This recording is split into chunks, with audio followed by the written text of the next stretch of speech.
right, well, welcome back, everybody. Today, I'd like to welcome Martin Wood, director of When Calls the Heart, to visit with us. Martin directed Block 3, which is episode 5 and 6. So, Martin, thank you for being here today. You're welcome. And I love doing this. Well, we're so glad that you could join us. And I know that you've got a tight schedule filming and everything right now. So thanks for squeezing us in.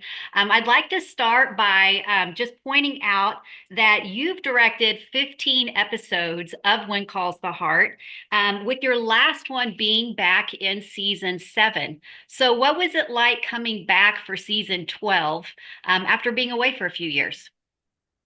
Well, I've been trying to get back, and I know that John Tinker was really mad at me for not coming back when when he came in to run the show, because he and I had been talking about doing it ever since we did Chesapeake Shores together. Yeah. We had always talked about getting back together, and that was really I unfortunately the my Virgin River schedule sort of stepped on it because they literally lined up the same, so I wasn't able to do it in any of those years. And this year just happened that I had just finished by the time I could jump over onto When Calls, and it worked out perfectly. Did it feel just like you're putting an old glove right back on? It really did, and I talked a lot about it with the cast because I've known the cast forever. Yeah. I've known them since many of them since before they started doing When Calls, and it was old homecoming for me because it feels so good to get back with those guys.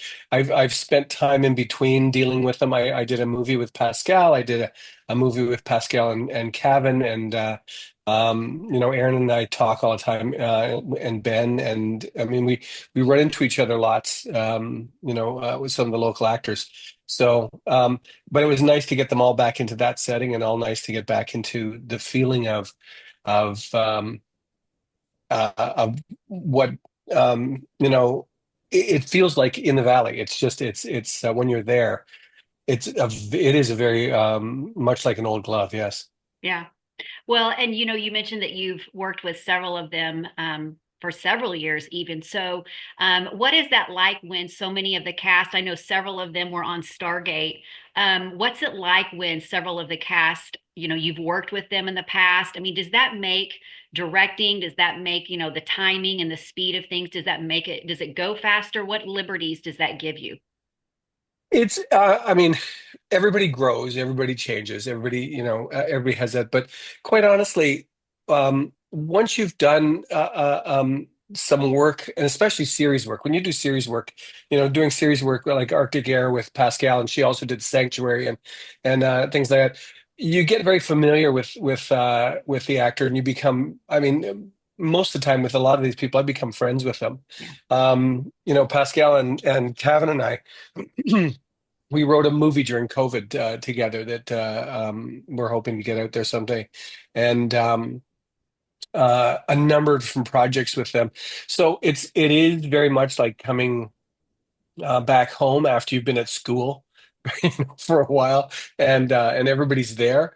Um, the interesting thing for me is that they're all such really good actors, and I really enjoy getting back into directing them because it's different than, I mean, a friendship is one thing, and being able to sit around and shoot the breeze is one thing, but quite honestly, when you get back into directing them, it's just there's certain things they do, especially with Pascal. There's I've done 3 series with Pascal, three series, and a big thriller and this kind of stuff, and every time we get together, I just laugh. I have such a good time with them. They're a lot of fun to work with, and Erin just cracks me up too. She's very, very funny, and like a humor that you don't get a chance to see unless you see her, doing things like this. I'm sure it comes out, but she's very funny, and makes me laugh a lot.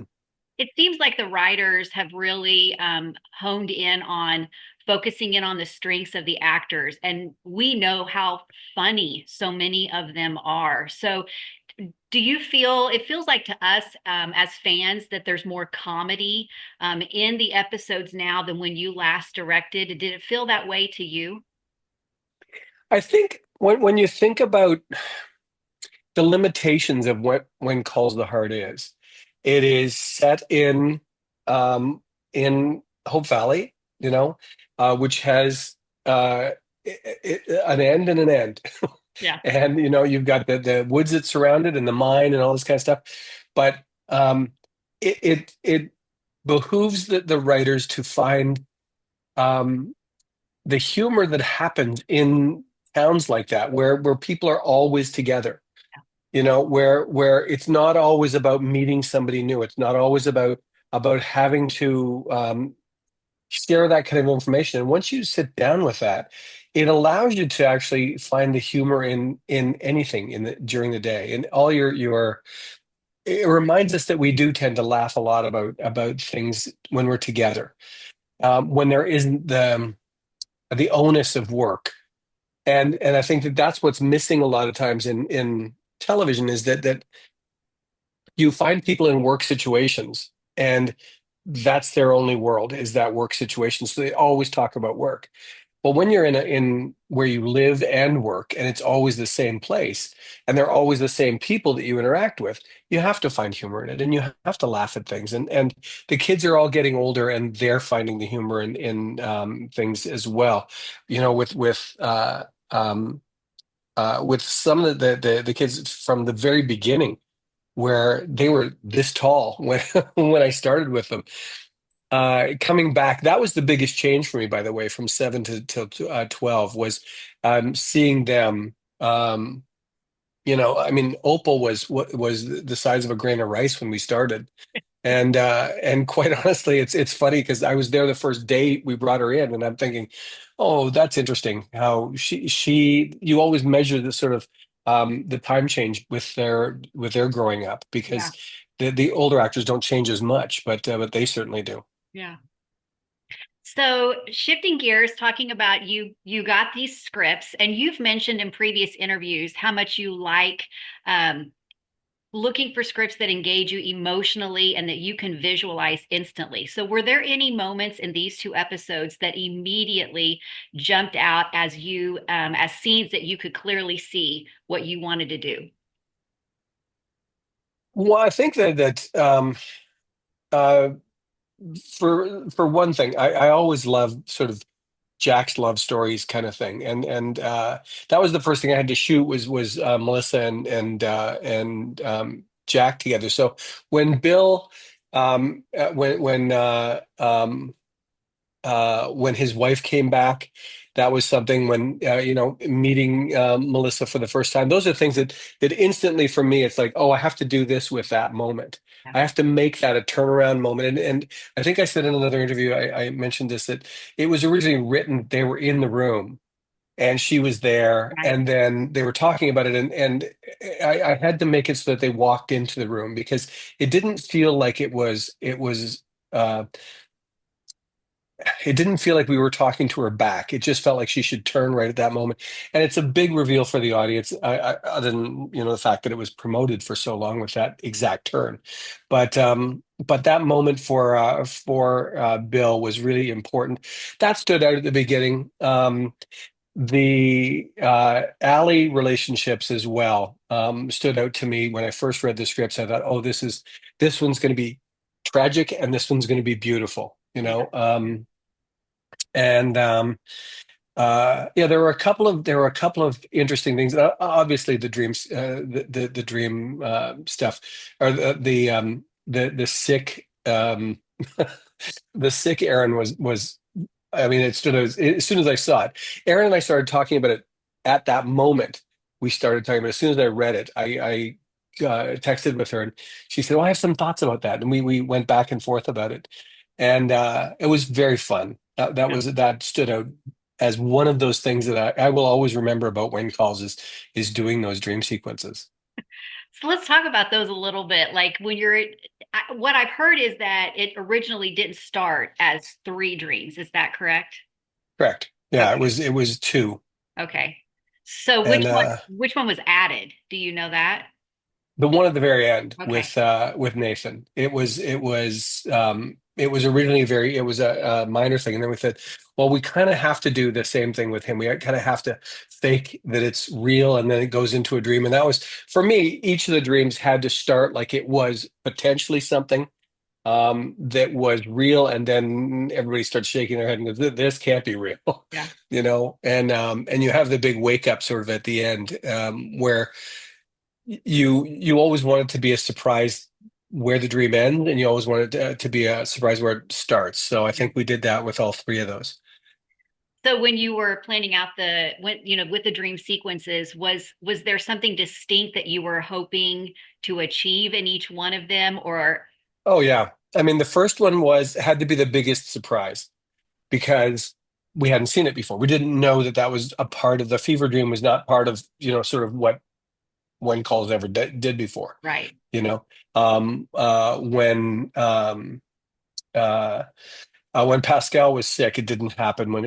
There's those kind of things haven't happened to us in the past. So I wanted it to be that reveal of her coming around the corner into the barn, and everything's normal until we see the look on her face. And as soon as we saw the look on her face, I had the camera pulling back to see the wisteria, Yes. and then the wisteria in the barn was just peculiar. And then when you see what she's looking at, it's like, oh, this can't be real unless they put a well right there and they put wisteria in with Scout and yeah, I sort of slowed it down a little bit so that it had a little more weight to it. And the hair thing that that he did was always, I mean, I those kind of things are always fun to play with.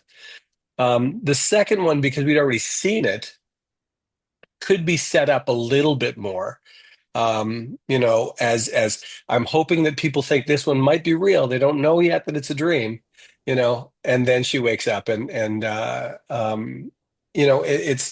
and the third one, it was a surprise to everybody, I think, because there was no hint that he was in that Right. state, that he was Right. at that moment. And it's finding out that he's got the cold that is what the dream is about. So I thought, oh, this is going to be easy, just have him come down. And as soon as he opens the door, or as soon as he looks out the window and people go, wait, why are those sheets out there?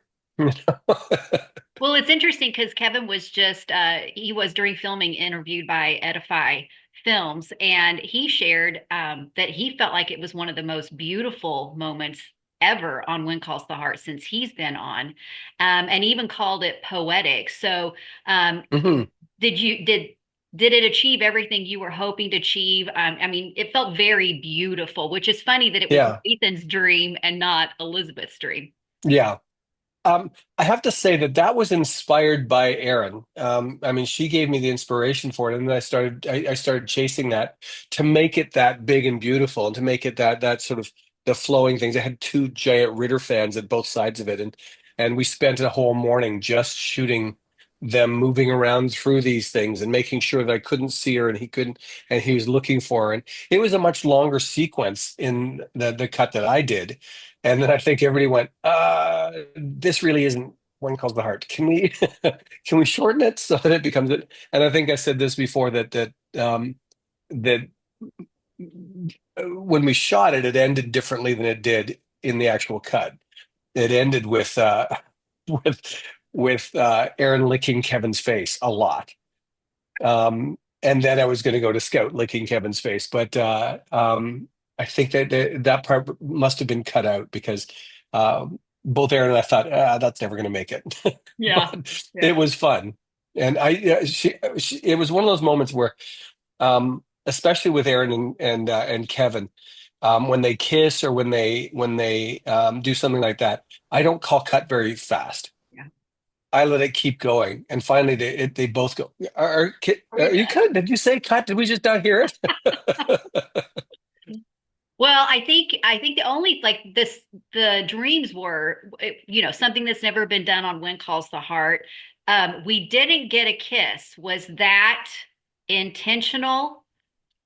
Do Oh, you you know? did. They cut the kiss out too. Yes. So not and again, I mean these two have got great chemistry, kiss or no Yeah. kiss. But it's interesting that all three dreams that there was no kiss in any of them. So That is a Yeah, surprise to you as well. the second one never had one. The first one did. The Got it. first one very much did. It turned into something completely different.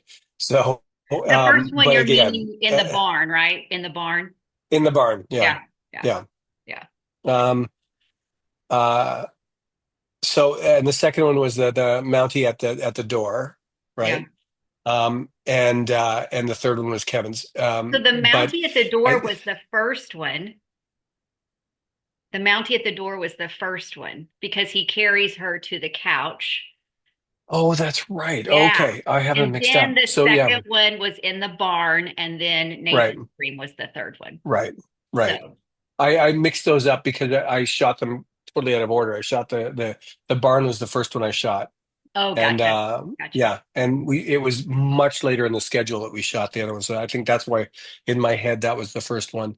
Got it. Um, but yeah, again, you sort of set them up so that he could be at the door, but then when you hear him start talking, it's like, wait a minute, that's not real.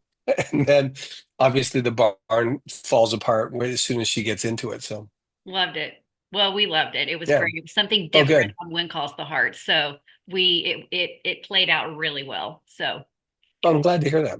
So going back, because you have such longevity on this show, I want to go back to the last episode that you actually directed was back in season 7, and that was The Heart of a Father. And that's when we Hmm. actually get to meet Nathan's dad. But it's also the episode that Allie coerces Nathan into doing a sleepover. And Right. ironically, that's our cupcake moment that we have talked about. And then we see Allie, who just happens to have Elizabeth is like, I'm going to make cupcakes for Allie because her heart is broken. Was that just a Hmm. coincidence that you ended with It cupcakes was. and here are the cupcakes It again? was. I don't think that it's gone through three writers since then, and I'm sure none of them were tracking that. Yeah. So, and for me, quite honestly, until I heard the question, I had forgotten too that that connection was made. So, Yeah. no, that was part of the script from the beginning. It wasn't something that I added to be able to do a callback on that. But maybe in a year I'll pretend like it was, and There you then go. I'll just keep saying, "Oh yeah, that was a work of genius." Own it. A stroke of genius on my part. Yeah. There you go. Own it. Well, and I don't know if you know this, but the episode before that um, is probably one of the most edited and played over and over again moments between Nathan and Elizabeth, I where do. they Yeah. are on the platform at the pond, Right. which I don't believe that we've actually seen anybody film at the pond since then. Matter of fact, there was a lot of talk that the Yeah. platform didn't even exist, and the family from Jamestown actually answered that question for me about 4 or 5 months ago and said it's still there. But that Yeah. moment was iconic. Can you talk? Do I you remember did. that? I had the boys playing on it as well when they were doing Okay. pirates. They Yes. played on that, Yes. and that was kind of what struck me as being a reasonable reason to use that.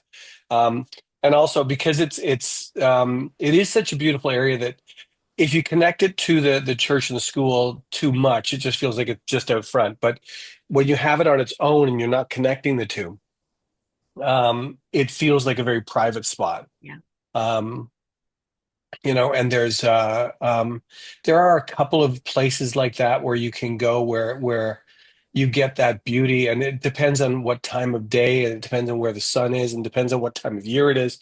Like you've got that big field of barley out in front too, which at the right time, having somebody ride a horse through there, and we've done it a number of times. I had Erin come riding through there up to the log at one point, and it's all about the sun. It's all about those kind of things that you're looking for as a director to be able to enhance that moment, to be able to tell the story visually as well as with the dialogue. And that moment on the platform was such a turning point. And interestingly enough, at that point, nobody knew the decision hadn't been made. So the two of them were playing it very honestly from the heart. Yeah. Yeah.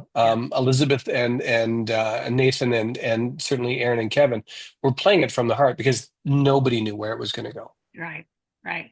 Well, it was such an amazing moment because she had just previously, there in town, had asked him about his heart. Hmm. He kind of got tongue-tied. And then for her to come and that kind of flip on that platform, where he's talking to her about her writing her book Hmm. and then to make that comment, I don't know that that's been shared out too often since then, other than we edit it all the time, love it. Hope that maybe even at some point Nathan and Elizabeth have their moment back at the platform. We love these moments where it kind of full circle moments.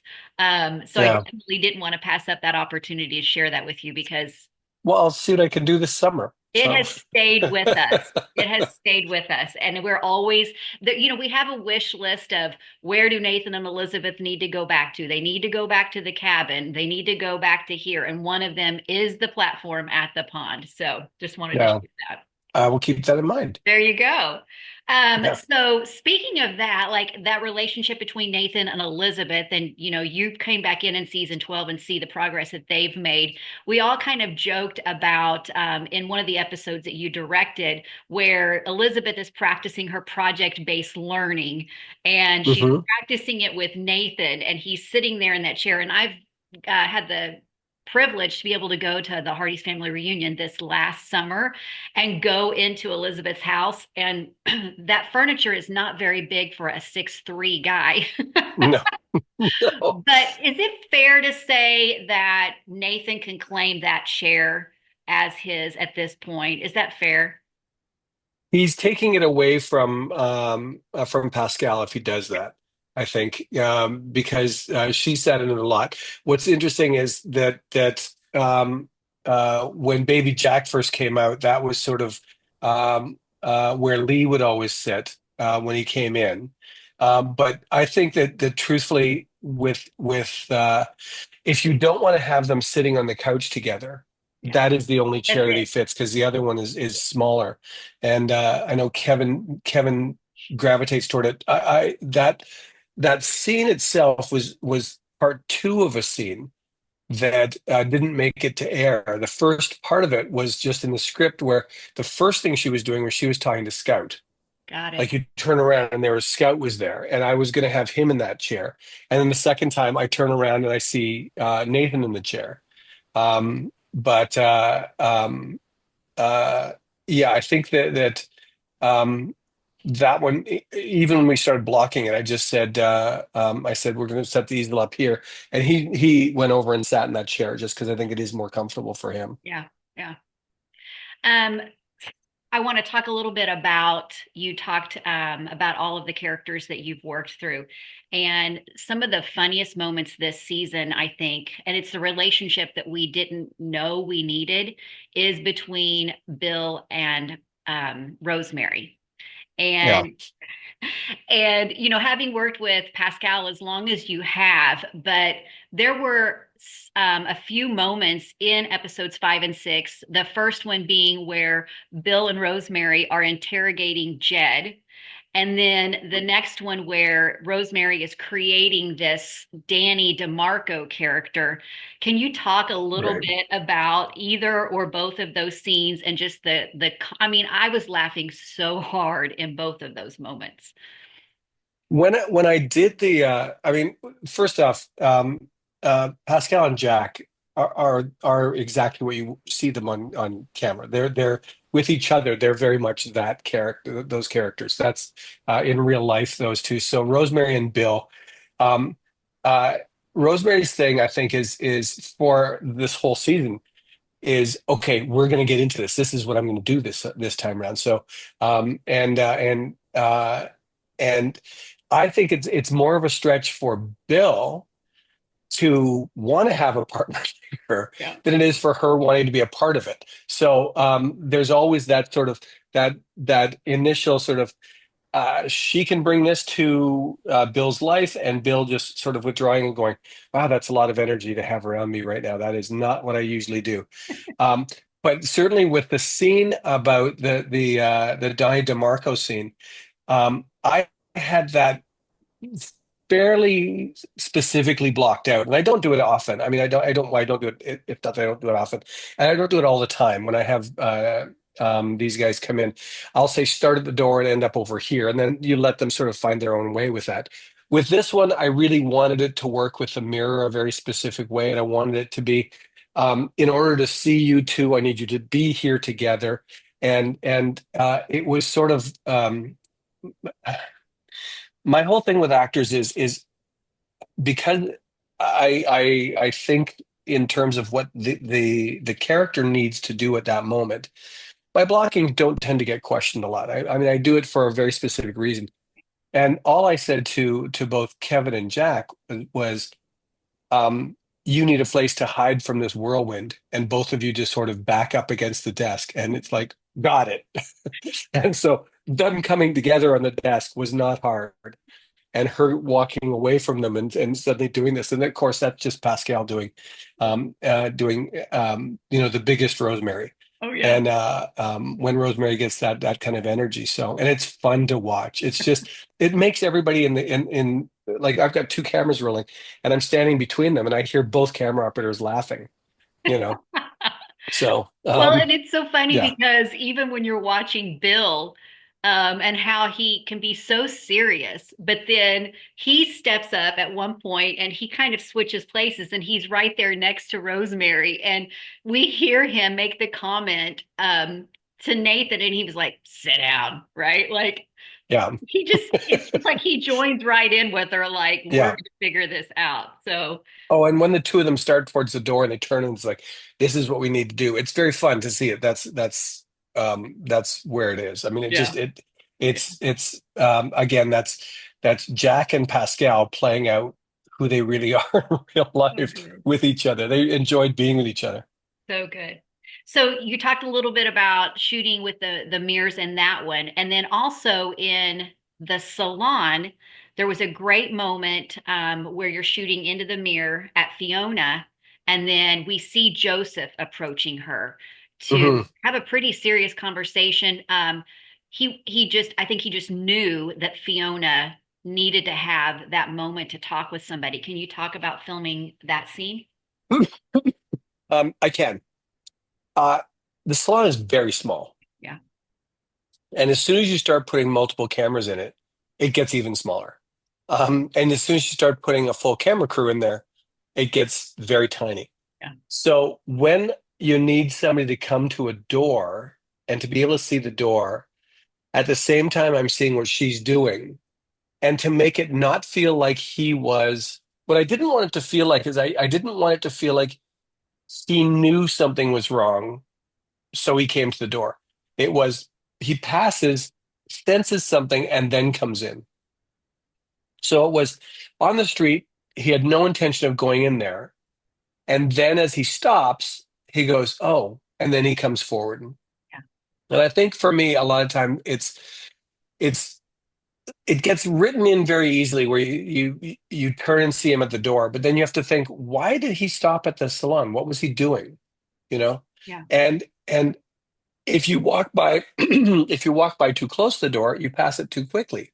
If you walk by further away, you get to see in there for a brief moment longer. So I had him sort of out in the middle of the road, just to make it feel like it was just an everyday thing that he was doing. And he looked in and thought, oh, somebody needs my help, Yeah. you know? Yeah. And and I really liked it because the setup at the in the bar, when she first came back in and everybody realized that they were there, and we met, like, I think three of the guys met her at the same time, in the bar. Yeah. It was like, okay, we need to talk about this. Let's look for a time. Yeah. And that was him realizing, oh, she's alone. I think maybe this is the time now.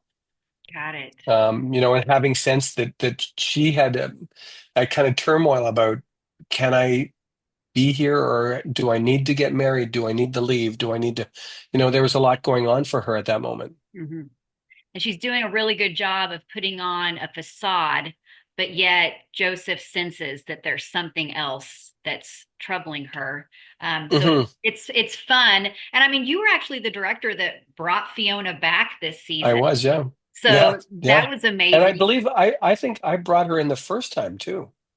I brought Kayla in the very first time. I think Well, it was one of my episodes. okay. Well, there you go.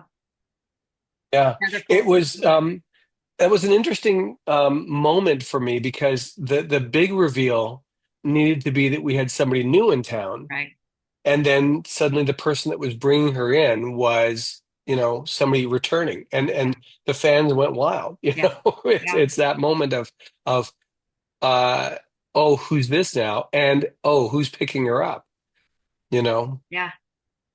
So that was fun. And Kayla is such a joy to work with. She's she owns Fiona, that's for sure. Well, it was a nice surprise to see that she got to be back this season. So we're hoping Hmm. that we're hoping for more from Fiona. So Yeah. so bringing characters back or new characters, you actually got to bring in Melissa Gilbert, who's Yeah. playing Georgie. Um, and I know that you were one of the directors who was involved in shooting the train moments. Hmm. Was that, can you talk about the timing of that? I know that that was kind of blocked and shot differently. Was that, did you come in early for that? I did. I was already prepping my episode. It was the first couple of days of me prepping my episode. So Okay. it was very easy for me to drop in and sort of shoot those scenes. Uh it was a lot of times, especially in some of the sets that we use, as you know, we build inside sets. Yeah. The mayor's office turns into everything. Yeah. The saloon changes into everything. The dressmaker's shop becomes the ice cream shop, becomes there's a million different things that each one of these places have. But in that case, it was building a train car inside the saloon. Yeah. And it needed to come out. It needed to be done and come out because it wasn't easy to put up or take down. And the saloon is a major set for every director. Yeah. So we're going to put it up at this time, and these scenes have to be shot at this time. Yeah. So it was easy. It was to move in there, and to bring Melissa up for that stuff was just, she was a joy to work with as well, Yeah. obviously. Well, we're hoping with season 13, and I know she shared she would love to come back. So we're hoping that we get to see more Bill and Georgie in season 13. Hmm. That's exciting. Yeah. That's cool. All right. So let's talk a little bit when you, at the end of the, well, I actually want to go back and talk about, because you shared at the beginning something that you were really excited about was the Allie moments, the serious moment, the Hmm. lighthearted moment. You also shared that watching these kids grow up from season 7 to season 12 is one of the biggest changes that you've experienced. Can you talk a little bit about working with Jada and how she's changed and grown, and either of those scenes in particular that you want to share about? Jada, when I first started Unwind Calls, was very quiet and very much in the background, shy, and but you can't live with a character for 10 years, and not find the legs that character has, and start to really build it up. And I think that when her whole relationship with Nathan became, a father-daughter relationship, that's when she really blossomed. And that was fun to be there for the beginning of that relationship too, where she was finding out who she was with, um, having a dad and being able to call him, Yeah, that. And so now into having a mature in quotation marks, relationship, and mooning over somebody that is just absolutely, that the audience just doesn't want her around, that everybody in town goes, oh, that's just a bad choice. yeah, And then Oliver shows up, and Oliver's obviously the right choice, yeah, but you can't just jump from unrequited love into a new relationship. So it had to be friends, and that was what I talked to both of them about, was remember that this is a friendship. yeah, It's not boyfriend girlfriend yet. It's yeah, not. It's probably a ways away from boyfriend girlfriend. So keep the dialogue away from anything flirty, anything, any desire, Yeah. so that Oliver doesn't know he likes her yet. He knows that there's something there. He knows he likes being around her, and she definitely doesn't know that he is a possibility, you know. And I think that as they do, as they're walking out of as they're walking out of the bar, you know, after the grilled cheese moment, as they're walking away, I said, "This is probably the moment when both of you go, well, this is kind of fun together. We like being together in this because we just stood him down, you know, and it was it's a moment where they're shoulder to shoulder without touching shoulders." Yeah. And then you get the moment in the barn, and you get the moment on the trail, and you know that's I think those are important moments. Well, the moment in the barn, I know in particular, was really powerful. So many people after that episode talked about just the way that you shot that with, her back turned to him, and she wants to talk to him. She knows she needs to. I mean, just the way that you shot that. Do you feel like it was a turning point for them? I know that, them walking out and realizing, hey, I kind of like hanging out with you. But then in that moment, that vulnerability where she shares about where her father is, um, Hmm. it felt very much like a turning point for the two of It them. was My feeling is it was an earned point because um, there was the comment when they're walking away just before the cattlemen come. There's that moment of I've never had a birthday, Hmm. and you can see Allie wanting to say something more. Yeah. And if the guys hadn't shown up, she probably would have.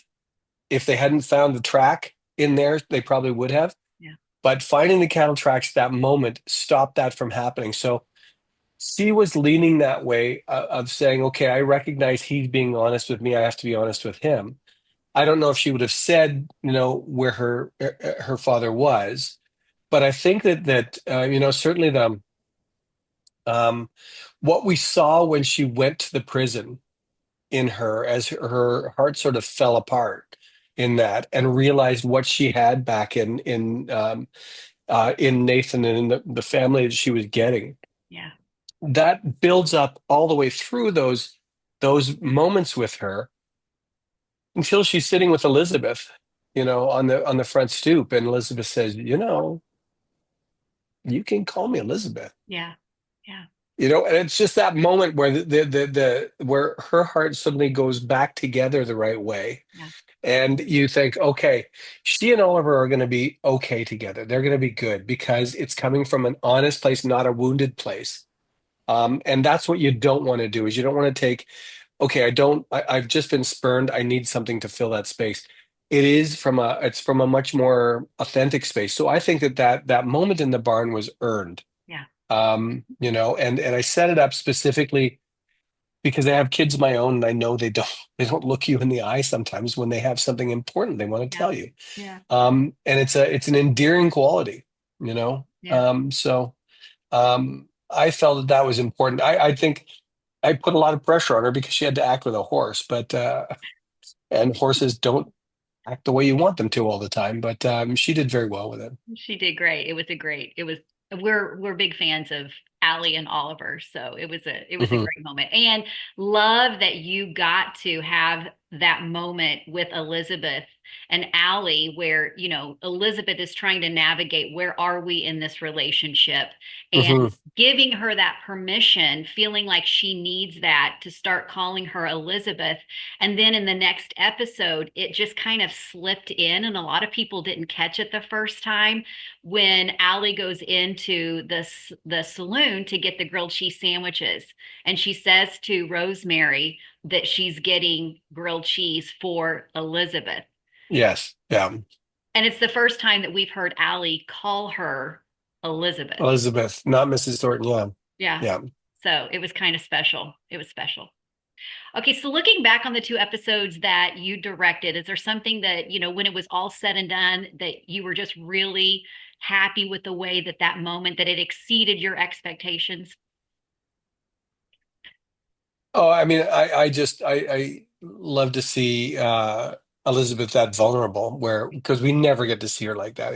She's sometimes um emotionally wounded, vulnerable, but never just sort of human being kind of goofy. Yeah. She doesn't get to do that very often. So that was fun to watch Erin do that.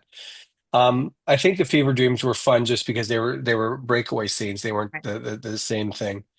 I really enjoyed the moments with Melissa and with Georgie and honestly, Kevin was so fabulous in that too because Nathan's like, and I put him in between, obviously. So, because if he was only facing one way, you'd never get the sense of, wait, what's going on here? And you have to have him in between to ping Yes. pong back and forth. So, it plays it out really nicely. And I thought that was one of my favorite scenes was meeting Georgie for the first time. Um, the scene in the train car was fun just because it's always fun to play with Jack like that. It's Yeah. just it's he's Jack has such a dry sense of humor, especially with me. I ask him to do something and he goes, "No, I want to do it this way." And I went, "That's what we just talked about." And he goes, "Yeah, but if I say it, it's my idea." And like, okay, great, fantastic. I really do enjoy working with them. Yeah. It's fun. Yeah. So they were two fun episodes to do. It was fun across the board to do these two. And sometimes when you're in the heavy drama episodes, they're not fun. They're challenging, but they're not fun. These two Yeah. were Yeah. fun. So to wrap up, how about this question? Is there a storyline or, yeah, a storyline that if you could have kept directing through the entire season, you would have liked to have seen that storyline all the way through? Let's see. Oh, well, yes. I mean, uh, it was unfortunate what happened, but I would have loved to have seen um, uh, the Martin and Laurie storyline Oh, yeah. continue. I thought that for me that was watching the two of them, and I mentioned this in another interview that one of my very favorite scenes between the two, and there were two of them. One was in the jail when Abigail was sitting across on the other side of the bars with him, and it was so heartfelt and so Yeah. beautiful. Yeah. And then watching them talking about the scene where she says, "I found this underneath the one that Elizabeth eventually played." Those two scenes for me were really beautiful, and I wanted for their sakes, for both the actors' sakes too, Yeah. to see what happened with that because I thought that it was something that Abigail needed, and certainly something that Martin needed as well, Yeah. and would give them both direction. That's what I think if I'd stayed, that's what I most hoped for would be something that happened between the two of them and blossomed with them. Yeah, we got a little So bit of a hint with him being there last season at the end where he shows up on her doorstep on her doorstep, yeah, to visit, yeah. and there's always just that little glimmer of hope. Hmm. Love them together. What about this season? Any particular storyline that's going on in season 12 that you would have liked to have directed all the way through? Um, well, I very much like when you've got somebody new in town and their story is so cryptic. Yeah. Um, I would have liked to have followed that through a little bit more. We taught one of the reasons that I wanted to follow it through is because I had to invent it with them Yeah. to be able to bring our actor up to speed on what she's doing there. Because you can't just bring somebody in and say, "Oh, you think you're this," and you make them think you're this, and so I needed to know sort of what the backstory was, where it went, and I thought, oh, that would be a fun thing to play out if I'd spent the rest of the season there. Yeah, that has definitely been one of the talked about. It's like, where is this going? And Hmm. it's going to be really I interesting. know, I can't tell you. No, That's all. that's So, okay. Can you give us a word? Can you give us a word to describe what's ahead? Is that allowed? And you can I do could more give you than one one word and word. it would give too much away. But um,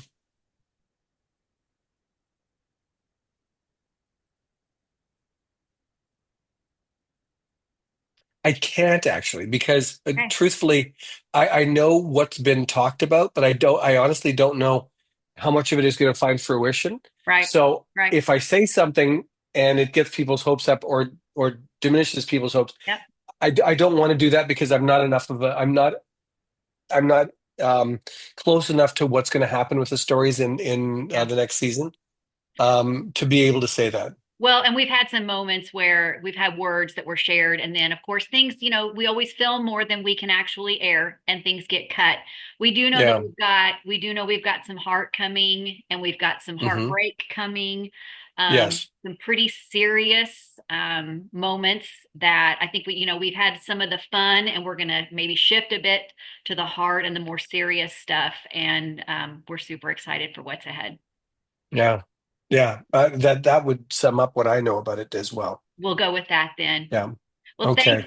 thanks so much, Martin, for visiting today. And kudos to those two episodes were just fantastic. We're so glad that you were able Thank you. to be back on When Calls the Heart this season, and we're rooting for a season 13 and that you'll get to be back as well. So thank you so much. I'm hoping so. Yeah. Thank you for inviting me.